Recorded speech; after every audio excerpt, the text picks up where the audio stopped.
Hi everyone, it's Pax Christi. Welcome back to my channel. Today we're going to be talking about the occult and New Age spirituality, but in a slightly different way than last video.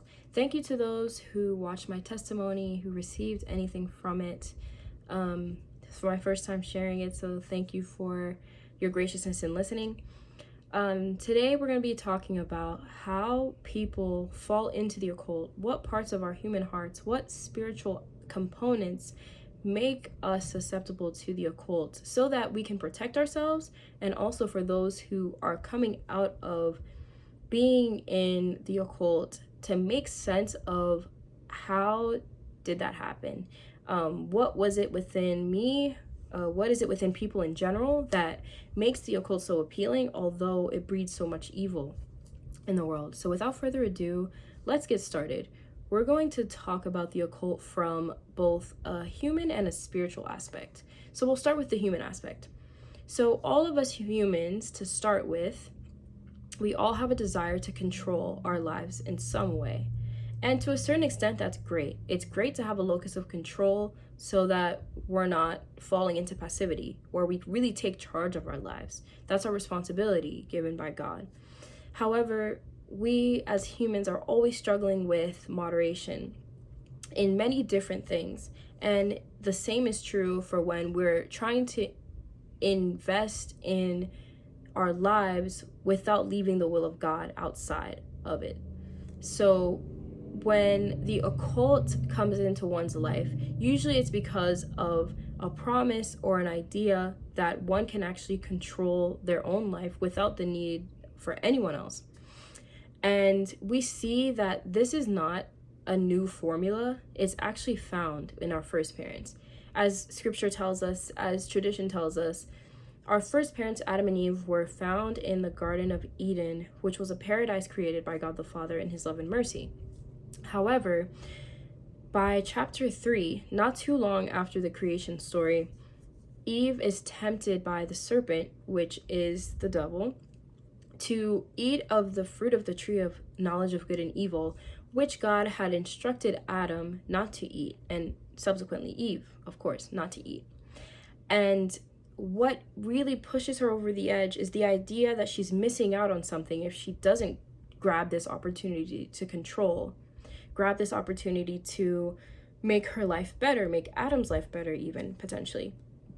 So we can see in the life of Eve and in the life of Adam in this circumstance that although everything was placed at their feet, Adam was invited to name every single animal in the garden and even named his wife Eve. We still see that they struggle to trust in the God who has only given them good things to this point. So imagine us who have inherited the fallen world, how hard it is for us to not grasp onto that desire to control. And that feeds into our next point, which is oftentimes those who fall into the occult, they are fearful of suffering, or they are struggling to recover from past sufferings. I've encountered so many people involved in the occult who have previous experiences of different forms of abuse, of financial hardships, of loss of love, loss of relationships, because this is part of the human experience. But these people have chosen in a way to turn to the occult as a means of making sense of that suffering or to prevent future suffering. And it really is the heart of a human being to run away from suffering. We shouldn't want to suffer. Even Jesus in the garden asked the Father to take the cup away from him right before his crucifixion. And we see that it's good to not want suffering because we were made for good. Adam and Eve were made to remain in the garden with God and enjoy paradise. But the fall brings in the wages of sin and death. And we now, because of the sacrifice of Jesus, have the ability to make sense of suffering.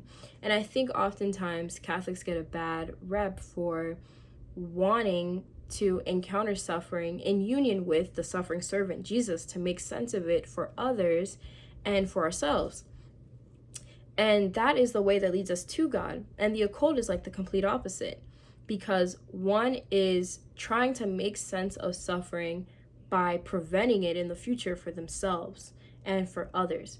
So the lie of the occult is that one can control and that one can prevent. So those two things, like people who have suffered a lot, the desire to not suffer anymore is so human, but the way to embrace that fear is to submit it to God and not to turn to something that is so much more insidious than it seems at first. Which leads us to our last point. And this is probably the point that I think so many people, probably the majority of people who fall into the occult, especially the early stages, fall into, which is the desire to help themselves and help others. And I mentioned in my testimony that once I started to engage in, learning about tarot cards, I wanted to help people. Like I saw some of the readers helping people through their readings. So I can see how, most of the people involved in the occult are really good-hearted people, really empathic people, and they may see their own suffering or the suffering of their neighbor and want to help. However, the occult is nothing more than inviting demons into masquerade as good angels while actually slowly ruining the person's life and whoever they're helping from the inside out. So that's like the human aspect that leads people to the occult. So we want to make sure that while all these things are natural to humanity, they're things we're constantly battling, that we keep battling, because that is what makes us susceptible to something as terrible as the occult. The other aspect is spiritual. So there are 4 main points in the spiritual realm that make sense of why we as humans can't just, stay rooted to God, why sometimes we turn to the occult. The first one is a lack of trust in God's fundamental goodness and love. And again, we can just look back to Adam and Eve and how they were given everything. However, they are so fearful of not having enough that they turn to the serpent's voice rather than to the voice of the Father, and even run from him later on when he's calling them in the garden. So we, in and of ourselves, even now, even people who are in deep relationship with God, we struggle to trust in God's goodness in all circumstances in our lives. And that can make the occult sound very warm and welcoming and inviting. However, again, there are so many invisible strings attached, which we'll talk about a little later. Next is a lack of trust in God's power. And looking at Eve, she could have combated the enemy by saying, my Father's all powerful. I don't need to even know what good and evil are, and I'm just going to leave it at that. However, she in some way lacked the trust that God's power was enough to carry her through. This enticing idea of having power leveraged in one's hands is very close to that desire to control, but it just takes on a spiritual power as well, because one can have spiritual control, invisible control over life. And that's what makes the occult so appealing for some people as well.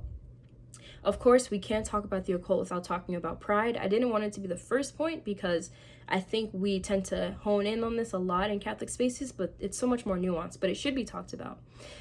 Pride is the primary vice of especially the enemy, and it links back to the proto-evangelion, which in tradition, sacred tradition, the angels, before they had a face-to-face relationship with God, there was a veil, and I don't like to say a test, but almost an opportunity for them to double down on their trust and their love for God. And as God revealed a plan for salvation, he told them that Jesus was going to become human and save humanity, and also that the Blessed Virgin Mary, fully human, not divine, would become the mediatrix of all grace for humanity. And this angered Lucifer, who was a seraphic angel at the highest choir of angel, very close to God, because he couldn't fathom bending his knee to a poor little girl from Nazareth. And he also couldn't fathom Jesus being below himself, becoming human. The incarnation is in and of itself the ultimate humility. And he couldn't wrap his head around that. And also that Jesus was going to bring humans into the order of grace to be higher than the angels. And so he brings 1/3 of the angels with him to battle 2/3 of the angels who were loyal to God, led by St. Michael the Archangel. And of course, the devil is defeated, utterly defeated, and is cast down to earth, not to hell. And that's where we end up when we start Genesis. And he wants to draw others down the same path of destruction that he's been drawn down, because his time is short. At the end of time, the enemy will no longer be allowed to roam throughout the earth and cause havoc, but will actually be chained forever into hell. And before that time, he wants to bring as many people as possible, and he starts with our first parents, because his job is to mar what God has created as beautiful. So that pride that he had in not submitting to the will of God, like St. Michael and the other angels had, really rubbed off on Adam and Eve in a way as well. The last thing I want to talk about, I want to spend a little bit more time about, because it's a little less understood, even though it's the most feared, and this is the demons behind the occult. So again, in sacred tradition, demons are not, just these scary boogeymen that we just pray to never encounter. They are present in our everyday lives. They are the voices of temptation in our minds. They are, as much as I love Greek and Roman mythology personally, I also know that those cultures encountered demons masquerading as gods. So the idea of having the pantheon of gods, different references of different powers existing, being co-equal with the Christian Trinity, those ideas are created and propagated by demons. So these demons also want to draw humans away from being in full communion with God, having full attention on God, and drawing others with them, which kind of links back to that desire to help, right? Humans desire to help one another very often. But what these demons do is they try to motivate people to draw other people into the occult, to actually draw them deeper into destruction. And it's masqueraded by a very good thing. So we have to always be on top of it and stay alert and know that demons are actively working every day to bring us away from God. What does this all mean? This doesn't mean that we should fear every time we're out and about, looking around the corner. Is there a psychic here? Evil eye this, that. We should really be rooted in the prayers of the church, rooted in the rosary, rooted in deep communion with God the Father, the Holy Spirit, and Jesus Christ.